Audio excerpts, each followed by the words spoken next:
I review those extra cheesy, straight-to-DVD-zy films that are often filled to the brim with nostalgic actors trying to stay afloat. Think Kirk Cameron, Reginald VelJohnson, Jack Kay, or... oh my god, is that Eric Roberts? Yikes. Most of these movies fall into the inspirational genre, but I would hardly use that word to describe them, so I call them god-awful or god-awesome. Oversold was a movie about a pastor that marries a Vegas stripper, played by a real former stripper and porn star. Yeah, it was cheaply made, the acting was hammy with gross extreme close-ups that made you think the director used to work in porn too. Brother White starred David A.R. White, who is in many of these movies, as a Caucasian pastor who moves to a black church in Atlanta that seems to be populated only by 80s actors trying to pay off their mortgages. Jesus Christ Vampire Hunter was an early favorite of mine. You can't go wrong with lesbian vampires that can only turn other lesbians into vampires, being hunted by more lesbians. This is a movie that bleeds plot holes. And Boys of Valor is... the good hook. Any genre, any rating, as long as it has some inspirational theme or edge. We're going to keep it fair, funny, light, and weekly. Hidden secrets. What are public secrets? I guess like Area 51 or something, whereas hidden secrets are secrets we don't even know exist. Things we don't know that we don't know. Well, what I'm saying is that there are known knowns and that there are known unknowns, but there's also unknown unknowns. Things we don't know that we don't know. What? Say what again? It all just gets confusing. In 2006's Hidden Secrets, we have David A.R. White, John Schneider, and Reginald VelJohnson. Ugh, I'm getting tired of saying those names on this show. When a group of friends reunite at the funeral of hometown hero Chris, tensions escalate and dark secrets are revealed. Finding the truth buried deep, that's the hook. But uncovering truths that need not have been buried, that's the good hook.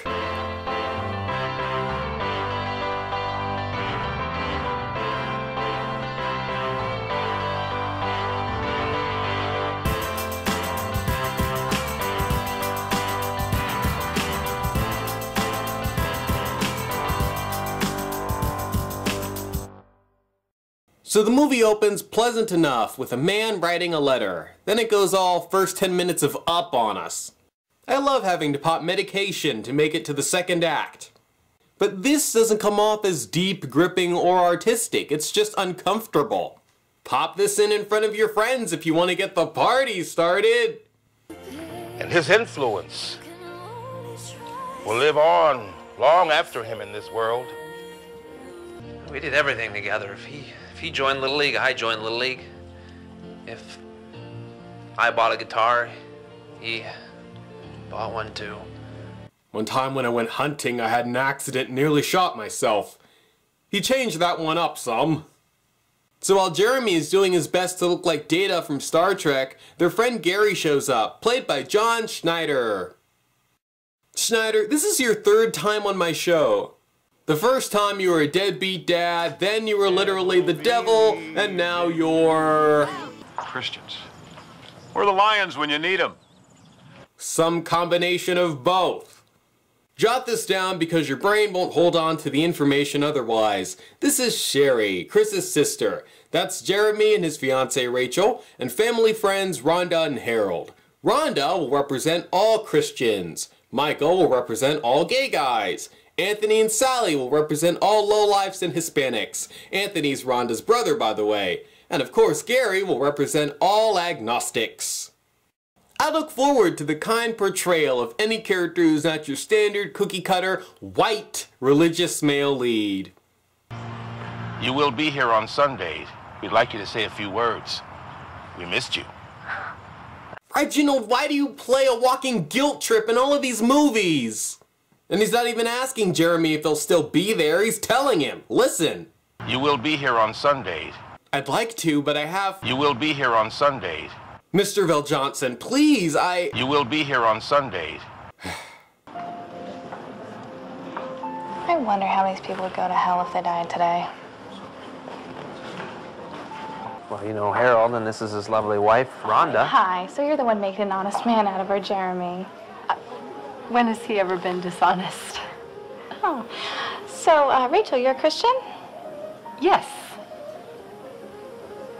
Ladies and gentlemen, this is where cringes come from.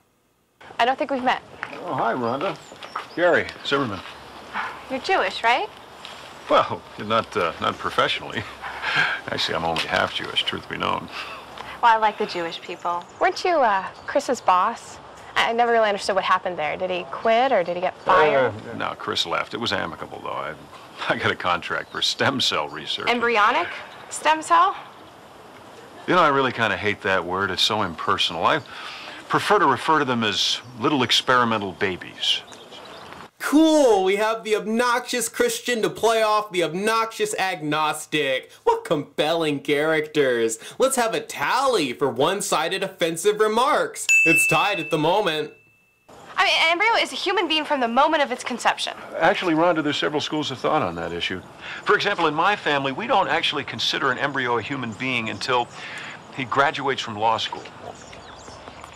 Was it something I said? Christians. We're the lions when you need them. I don't care if I'm disrespectful and hurt people's feelings. I state everything as fact and can't listen to gray reasoning. Rhonda asks Sherry to make Gary leave. That's adult. But when she tells her why and about abortions, Sherry gets nervous. Gee, I wonder why. On the roof. Anthony, tuck in your shirt. Look like a slob. Shut up. Those low-life underachievers with their smoking and untucked shirts.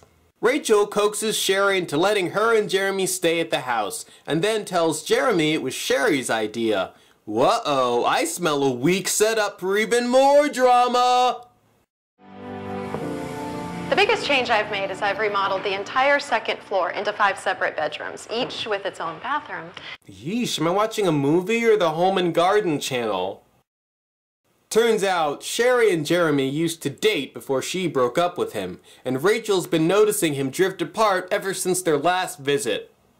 I'm just glad you're here. I just can't believe Jeremy is.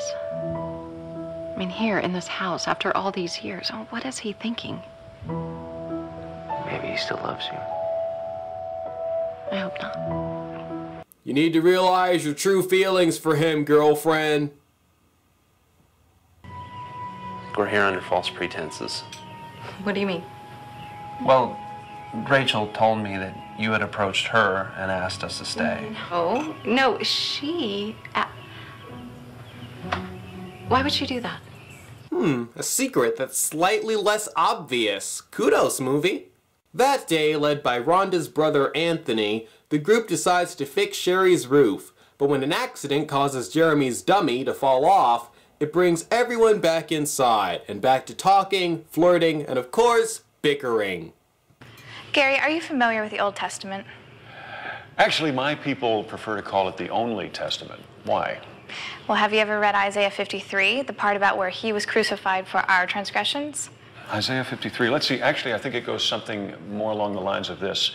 He's a Jewish agnostic. Those groups are harmless, separate, but together form the douchiest combination known to man.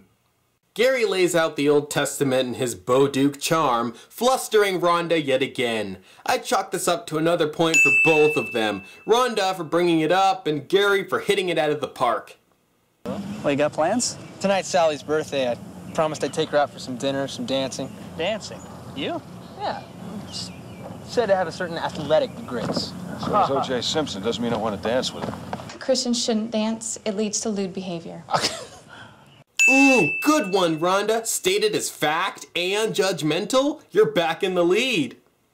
So they go to the party and rock out to bassist Chaz Bono Graham Elliott when this happens. Can I get you guys anything? Are you a Christian? Yes, ma'am. Then what are you doing in a place like this? I was just about to ask you the same question. Another point for Rhonda. You know, I kind of wish you'd let me order something before you demeaned her faith. And what do you know about faith? Well, that it should be upbeat and life-affirming. Oh, so suddenly you're pro-life? Okay, you've made your point, Rhonda. Slow down. Whoa, it's Thad. Still rocking the same head abomination he had in Brother White and Holy Man Undercover. Good things never die. Our regular singer, Chris Hayden, couldn't be here tonight. He's got a gig at a bigger venue where he's making more beautiful music than we could ever imagine. Amen. Jesus is the bouncer. It's happy hour all the time. And fat women get in for free. So Jeremy's old high school band performs again after 10 years. This time minus Chris and minus David A.R. White's actual voice. That night, Sherry finds Jeremy digging through her cabinets, but just forgets about that when he reveals that God told him to marry her and he wants her back. But Sherry can't handle that much ham, and he drives off to think and flash back to everything we've already seen. I don't deserve him. Maybe God thinks otherwise. I think I'm under God's judgment. I feel like he's taking everyone that I love away from me to punish me. First my parents, and now Chris. Why on earth would God want to punish you? She had an abortion. She had an abortion. She had an abortion. I had an abortion. I knew it! Abortion. Worst thing a woman can do in these movies, hands down. You know I'm forgiven. But I believe I have to pay a temporal price for my sin. So to punish me, 3 other people have been killed. God truly hates my bloodshed. The father was some random guy. This movie has enough characters, no need to add another. Have you decided what verse you're going to read for tomorrow? No, not yet. May I suggest 1 Samuel 15:29?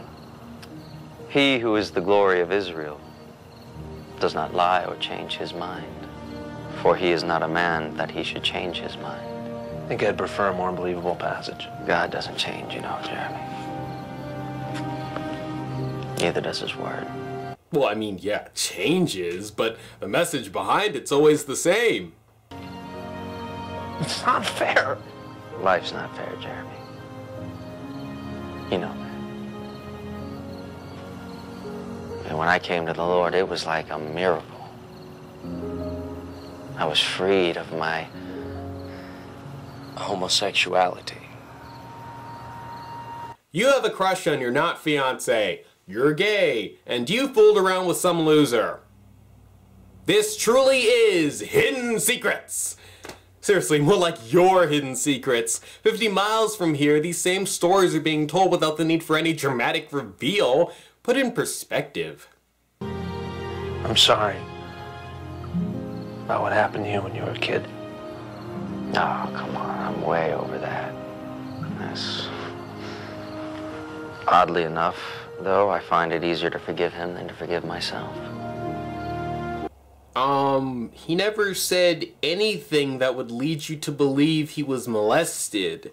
Why would you just assume that he was? Unless, of course, you and the writers think that the only possible way someone could be gay is if they were molested as a child. That's not horribly problematic at all. That you discovered that your dream girl is only that. A dream. If it were meant to be, Jeremy, it would happen, but it's not, and it won't. I am the one who should be hurt. We've been dating for 2 years. The whole time you've been all misty-eyed about another woman who wants nothing to do with you. I am the one who's been cheated. You're lucky I'm still with you. Wouldn't it be incredible if he decided he wanted neither? His heart will always belong to Andrea. Good morning. Are you bringing him to church? Gary? Yes, Gary. Yes. He mocks God with every breath he takes. Rhonda, at least he's asking the questions. I think he's just scared. Well, he should be afraid. He's a murderer. Look, if he had his way, he'd be injecting my daughter into some experimental patient's brain right now. He's a murderer, no better than Dr. Mengele. He's Jewish. I think he would be highly offended at that analogy. Yeah, half Jewish? No, let him be offended. Okay, abortion is the American Holocaust. More babies have been killed in this country than Jews in Germany. Each one by a single man with the same single purpose of world domination. You know, Rhonda, they killed babies during the Holocaust too, but the reasons and the methods were a lot more painful to the babies and the mothers. And because you don't know about Sherry's history as the Nazi you just compared her to, I won't be giving you a point on the counter. You weren't being mean, you were just being yourself. Everyone goes to church, even Anthony, which, hey, I forgot about him, and about Reginald Bell Johnson. He got third billing in this, but wasn't even on screen for 3 minutes. Open up our services to prayer and to testimony, please. Lord, your servant Paul warned us in Acts 20:29 that savage wolves would come in among us and not spare the flock. Protect us now, Lord, from evildoers who pretend to be upright, but who instead spread the sin of homosexuality. Cast these evildoers from our presence into outer darkness, where they can await your judgment.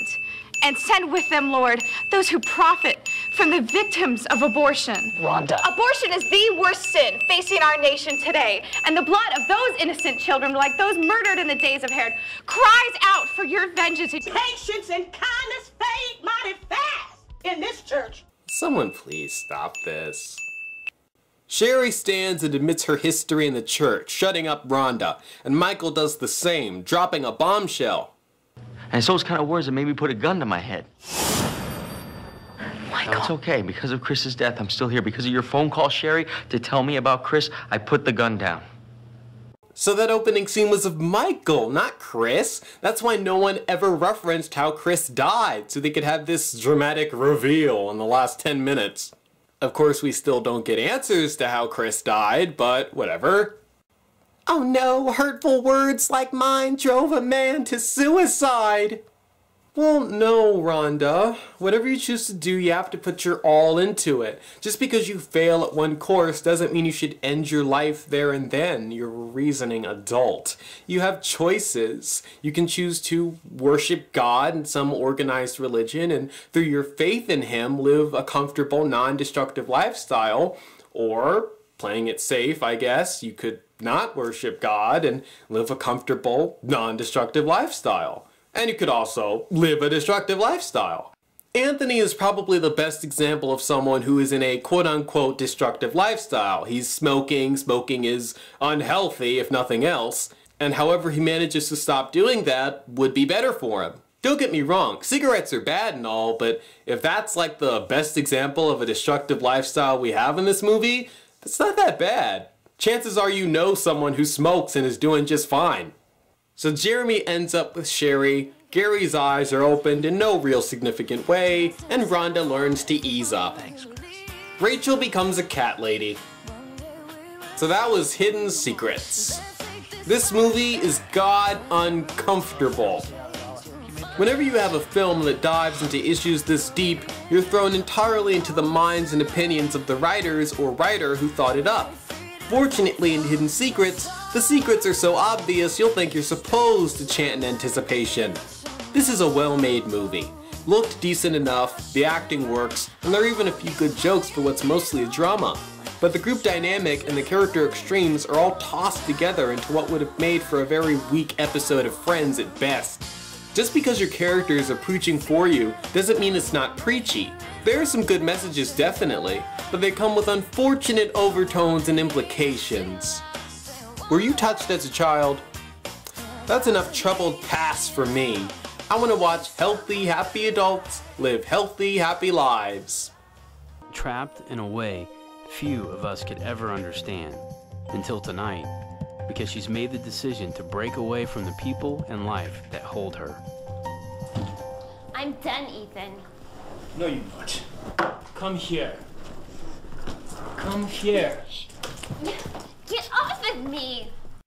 I am the stone that the builder refused. I am the visual, the inspiration that made ladies sing the blues. I'm the spark that makes your idea bright. The same spark that lights the dark so that you can know your left from your right. I am the ballad in your box, the bullet in the gun, the inner glow that let you know to call your brother son. The story that just begun, the promise of what's to come. And I'ma remain a soldier till the war is won. You will be here on Sundays.